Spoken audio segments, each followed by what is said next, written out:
afternoon.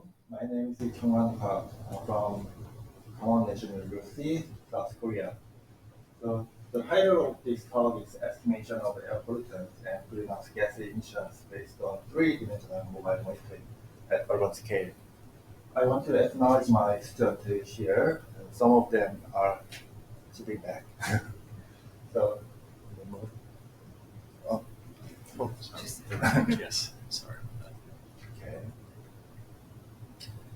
Okay, I'd like to firstly introduce the nature of urban atmosphere. So all of you already know that the urban meteorology knowledge is very important to understand the air quality and also urban heat island. So there are very complex processes from dynamics to chemistry, and also we have to know the influence from the long-range transport or regional transport, and also there are current mixing between the top layer to the bottom layer in the urban boundary layer. To simulate this all the nature, we need to know the emission data. So I I'm a numerical modeler, so that's why I need to estimate the air pollutant and greenhouse gas emissions. So there are three types of air pollutant and greenhouse gas emission sources. The first one is point source. There are include industrial complex, power plants, and incineration plants, etc. And area source also include residential heating, cooking, laundry, painting, and constructions.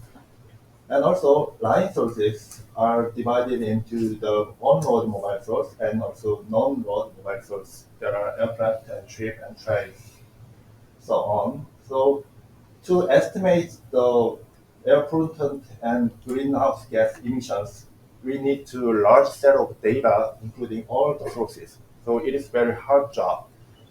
We normally use the bottom up. Sorry.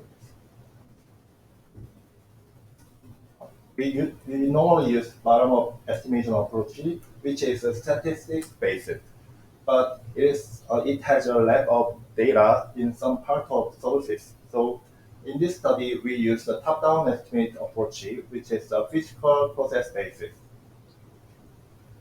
So there are three kinds of estimation method using in-situ mobile measurement. So the first one is aircraft measurement. It's normally used for estimating the power plant emissions uh, using this kind of route. Yeah. On the other side, when we look around the neighborhood scale emissions, we need to use the on-road measurement or drone and zone measurement. So in this study, we utilize the mobile monitoring and also vertical monitoring using a drone. There are some advantages of using the in-situ mobile measurement. There is no missing source captured, and it is a real-time, in-situ, and accurate estimations. And it is also useful for evaluating bottom-up emission too. So in this talks, I want to highlight the citywide estimation of PC and PM emissions under stable atmosphere, and secondly, roadside area estimation of PC black carbon emissions using a drone, and lastly, uh, this is an ongoing study, which is the neighborhood area estimation of CO2 flux using a drone. Uh, let's go into the first study. That is a citywide estimations. We conducted the mobile monitoring from the city center here. No point. Yeah, from the city center to the almost the top of the mountain. So we have a route along the red line. So it has about the 28 kilometer in a single route round trip. So from our university campus to the rural village, there is almost a flat. But from the rural village to the mountainous road, there is a high slope. So we can estimate the vertical profile of the air pollutant and also other meteorological factors using the mobile monitoring using that route. Well, additionally, we installed the meteorological sensors at 130 meter to from 130 meter to the 800 meter. So we have 6 altitude to have a meteorological sensors. So these are the images for the meteorological equipment, and also we use electric vehicles to monitor without self emissions. So these are the images for the pollutant devices. In this basin, we have a closed polygon at 200 meter height. So there is a closed volume of air where the accumulated pollutants are remain. So these are results. So we have 10 tests for the measurement. So 5 are for the inversion case, and other 5 cases are normal case. So when we compare the inversion case to the other cases, then there is almost a uniform air temperature in the inversion case, and high humidity and PM2.5 and black carbon, and also NO2 concentration in the lower part of the city. So this means that there is accumulation of pollutant and moisture during the nighttime. So using the data, we estimate the accumulated mass of the pollutant. So this is the table with sum up all the altitude. Then in conclusion, observation-based PM2.5 emissions only in the nighttime estimated in this study is already larger than the daily bottom of PM2.5 emissions. So there is a missing source of PM2.5 in this city area in the bottom of emissions. So next one is the roadside area estimation of PC emissions using a drone. So we conducted the drone monitoring at the roadside site. So there is a expressway along the river here in the map. So there is a very big mobile source next to the residential area. We conducted the drone measurement from the ground to the 70 meter height. So there is a vertical profile of black carbon concentrations. Here is the method we used in this study. So when we obtained the black carbon concentration, then there is additional concentration from the ground to the top.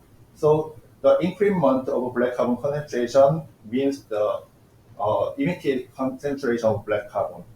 So when we sum up the increment area in this profile, then we can estimate the basic emissions.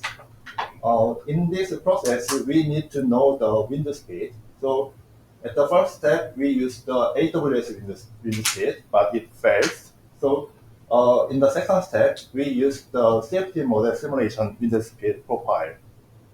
So here is the simulation setup of CFD simulations. So these are the results. The upper part of the result is drone measurement data of basic concentrations, and the lower part of data is CFD wind speed profiles. When you look at the morning data, then there is a significant increase of the black carbon concentration in the lower part under the 30 meter height. But in the afternoon, there is no significant increment. But on the other hand, the wind speed is very calm in the morning, but very high in the afternoon.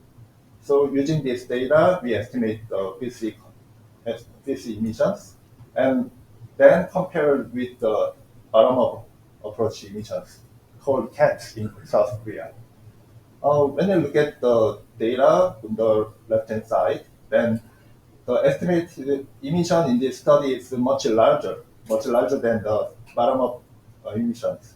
So it means that there is a lack of the mobile source emission of black carbon in the bottom-up emissions. But we have a problem that it has a dependency of wind speed. So I cannot solve it yet. So if you have any comment on this, then welcome.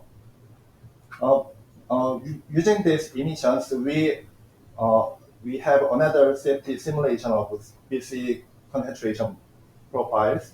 Then, when we validate the simulation result against the black carbon monitoring profiles, then it is well matched to each other. So, I think the estimate emission is accurate. The last one The last one is the ongoing research. So I briefly introduce. So we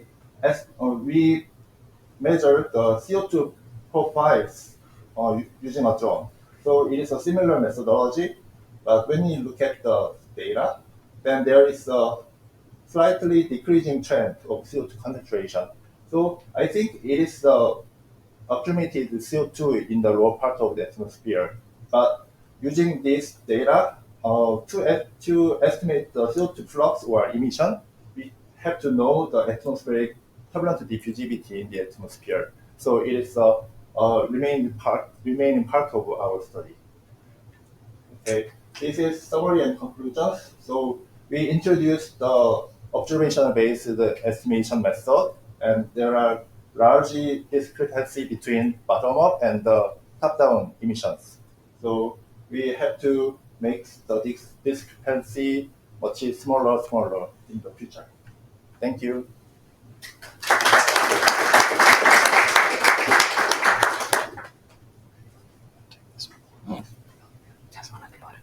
Sorry? Just turn it on. It's a little switch. Sorry. Okay. Thank you so much. Oh yeah, perfect. Do we have questions from the audience? Yes.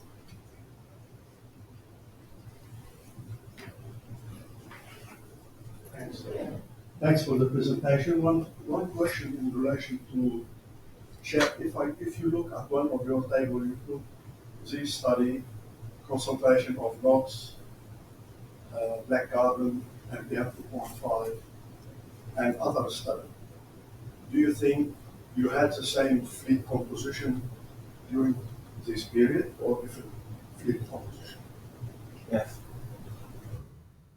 Actually, the period, the time we monitor is very short, so it has a very specific compositions, but the methodology is reasonable, so the variation in data is not so much. So do you mean the composition of PM2.5 or and other?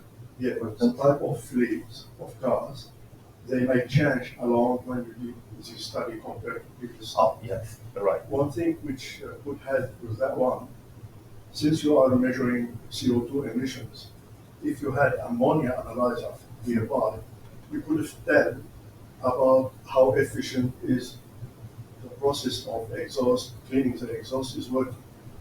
Some indication would give you some nice spectrum. Okay, I will include the ammonia sensors. Thank you.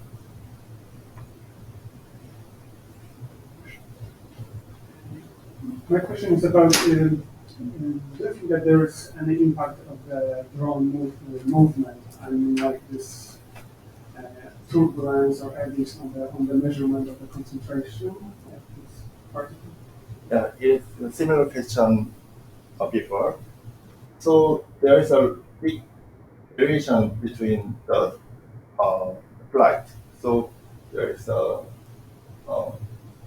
standard deviation in error appeared here. So to reduce the impact of the variation, so we have a multiple flight. So in this case, we fly 35 times, and the other case we have we have 38 flights.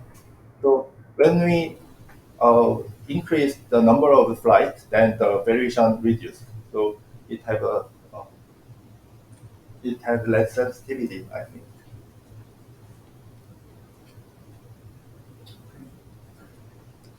And the effect of movement is large.